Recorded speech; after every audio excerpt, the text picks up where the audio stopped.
Hi, this is Matt from mattsillustration.com and drawingtutorialsonline.com. Now, it's been a while since I've done a YouTube video for you guys, and I just wanted to talk about this drawing that I'm working on right now and give you a little value.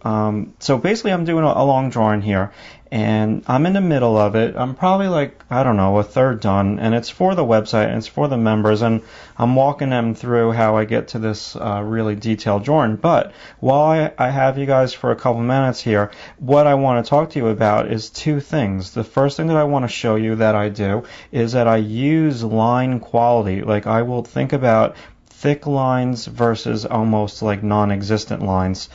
So what you guys want to think about is you want to think about that thick lines make something come forward, thicker, darker lines. So basically what I'm doing here, now you don't want to copy exactly from the photo because you're creating a two-dimensional drawing, and it's got to pop in whatever venue it's going to work in, whether it's just on your website or in a book or even in a gallery. You want to create a two-dimensional illusion, and you don't want to copy everything that you see from the photo. So I'm not copying everything there. So what I'm deliberately doing here is I'm pressing down a little bit harder on the lines that are in the foreground. Now, you don't want to press down on these lines initially. You've got to gradually build them up. So you've got to go over them a few times, and then where else will I put dark lines? Well, I'll put dark lines to make things come forward, but I will also put dark lines on where one thing touches another. So this is called an accent, and an accent is where one thing touches another. So where her back, hip, and upper back kind of touch the ground, that's where I'm also going to put a dark accent line, which I'm going to build up. Now, where won't I put a dark line? I've got some initial lines down here that are a little too dark for me, but I'm going to lighten them as I go, and I'm also going to throw in some background tone. So in the background over here, you've got to weigh your options. Basically, this is going into the background, so I want light lines in my background to create the optical illusion that this foot is like almost, 2 feet from her head. But I've also got to weigh the fact that this thing has got to reproduce on a website, and people actually have to see the leg. So, I got to find a happy medium. So probably what I'll do is I'll make this line a middle tone line, and I'll really keep pushing the dark lines over here. Okay, so just think about when you're working on your drawings to try to use line variety. Try to have a middle tone line, a dark line, and a light, almost non-existent line in every drawing that you do, and do it with purpose. Have light line, perhaps you break the line in the light to show me light and dark, and then in the shadow I would have, thicker, darker line. Now, the other thing that I want to mention to you on this short little video is the direction of your pencil strokes. Now, I know I've mentioned this before, but sometimes this stuff gets lost in the shuffle. So I'm gradually building up my tone, and what I'm trying to do here is I'm trying to match the values.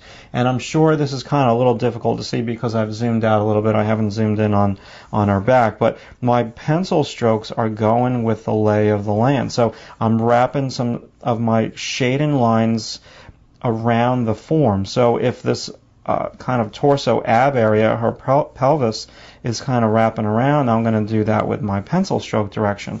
Over here I'm going to, her leg is coming down, her muscles are kind of coming downward in that fashion, so I'm going to do my pencil stroke direction that way. Now, that combats just doing a generic kind of diagonal tone where everything tends to get like a little flatter. So those are the two tips for everyone on YouTube. Now, I just want to say a couple things to everyone watching on YouTube. The question that I get the most, what type of pencil do you use? Well, I use different pencils for different papers, but on this drawing, I'm doing this drawing on Bristol paper, smooth, and I'm doing it with a Prismacolor colored pencil that you can erase with, and it's called Prismacolor Colarase, okay? And they're hard to find. I mean, if you go to like a pretty big art supply store, you should be able to find them. Prismacolor has like these special displays for them, so you just want to look for the Prismacolor display. You can buy them online, I'm sure. So once again, it's Prismacolor Colarase.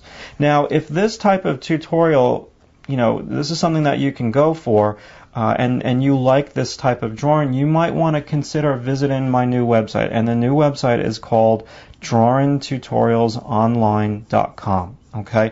Now, on YouTube, I notice a lot of people really like to look at drawings that are more about drawing out of your imagination and not just copying with photos. And I think that that is great.